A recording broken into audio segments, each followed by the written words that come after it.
What was your budget, financial budget, for December 2024, the entire month? Let's think about that. How much money did you spend in 2024? December.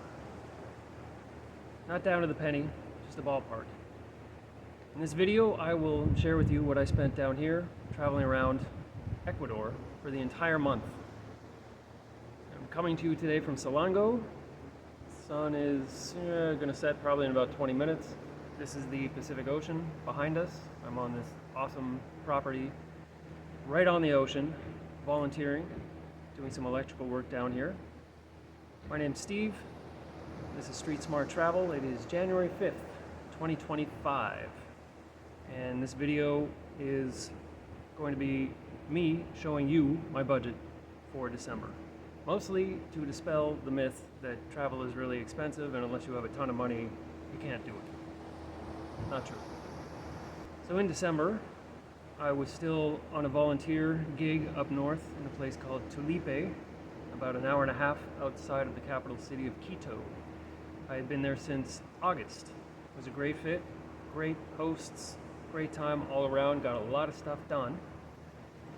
But then rainy season came along, and every day, rain, pretty much all night, rain, cloudy, cool, not cold.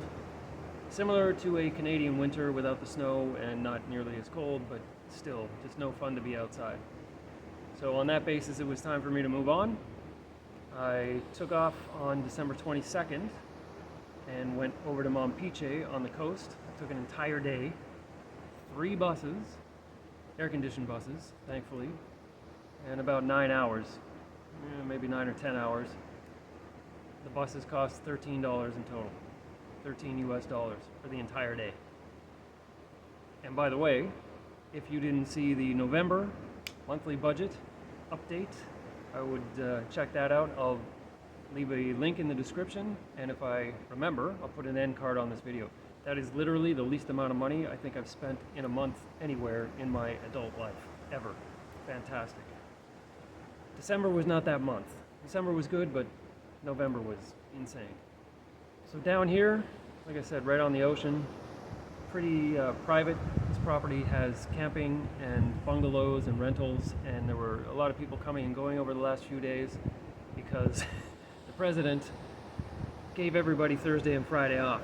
By presidential decree, we're having major issues like state of emergency issues with electricity, so I think this was his gift, and just, okay, everybody, take a 5-day weekend. First was the Wednesday, take off Thursday, Friday, come back to work Monday, and hopefully things are better.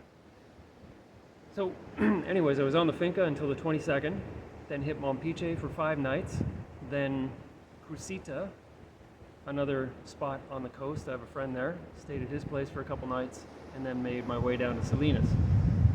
And in basically that week, I had to pay for accommodations, transportation, and food, of course. Food, when I'm volunteering, food and accommodations are always covered, pretty much totally covered, in exchange for usually 20 to 25 hours of volunteer work a week. So, having said that, the total that I spent in December for the entire month living and traveling in Ecuador, and I brought some props today. Drum roll, please. $174.80 US, or $266.10 Canadian for the whole month. I could travel indefinitely on that, right? It's not really that difficult. My room in Mompiche, I had a private room, huge bed with a nice mosquito net, which you need there, and shared bathroom and an outdoor kitchen. It was under $18 Canadian a night, so about 14 US maybe.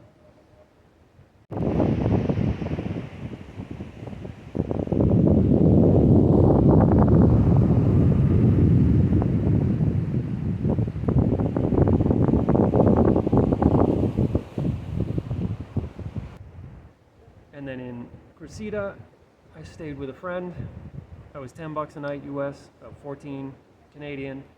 And like I said, got some supplies and things that I needed to come to the coast, and then head down here and stocked up on a bit of food for a few days, and that was it. So it's beautiful here. It's probably 25 degrees. So what are we at? Almost 6:30 p.m. Beautiful day. Awesome time down here on the coast. Super peaceful, beautiful views, amazing sunsets. Gonna take some shots of the sunset. I'll post some of those at the end of this video.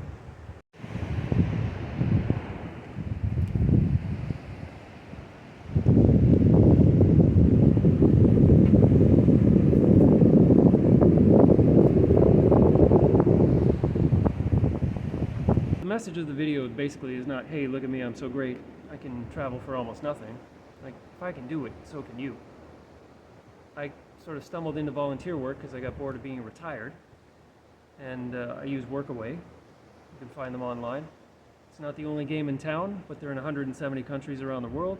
I am not affiliated with them. I have a membership with them.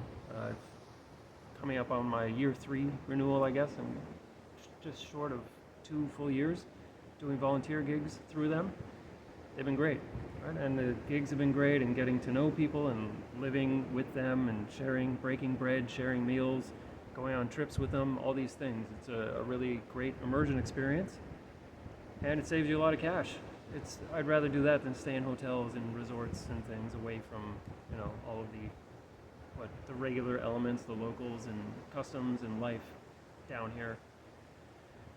And like I said, if I can do it, so can you.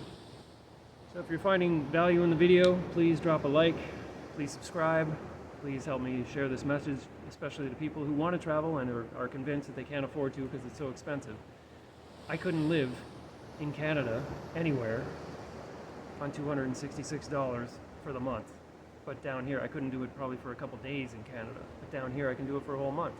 And I can do it for less. Usually a little bit more, but also less. Also, I have all the totals from my 2024 budget. So I keep a monthly budget, and then I take the bottom line numbers and have an annual snapshot. I will be recording and posting a video about that to show you how much I spent in a year. And I also did that for 2023. I've been doing this for years and years, keeping a daily budget. And again, I don't plan this is how much I'm going to spend so much as here's what I actually spent. Right? It's a real budget, real facts, as opposed to just some numbers I'm pulling out of the air. And the bottom line for 2024 is that I spent 35% less than I did in 2023, based on things that I learned doing it in 2023. So I'll be doing a similar thing next year, making some tweaks, doing things a little bit differently based on feedback and the numbers that I've accumulated so far. If you have any comments, any questions, please drop me a comment. Happy to share anything I can about the way I'm doing this, because like I said, if I can do it, you can do it too. And if you convince yourself that it's too expensive, you can be flexible, a little bit open-minded, and if you're willing to exchange your service for room and board, sky's the limit. Right? If money is the obstacle that's keeping you from traveling, this is one way around it. So is house sitting. Haven't done that one yet, but looking into it. So hopefully you've got some ideas out of the video. Hopefully this is piquing your interest and showing you that it is possible to travel without having a huge budget. With that, I will say, keep an eye out for the 2024 year in review, the budget. Looking forward to seeing you out on the road. Happy trails.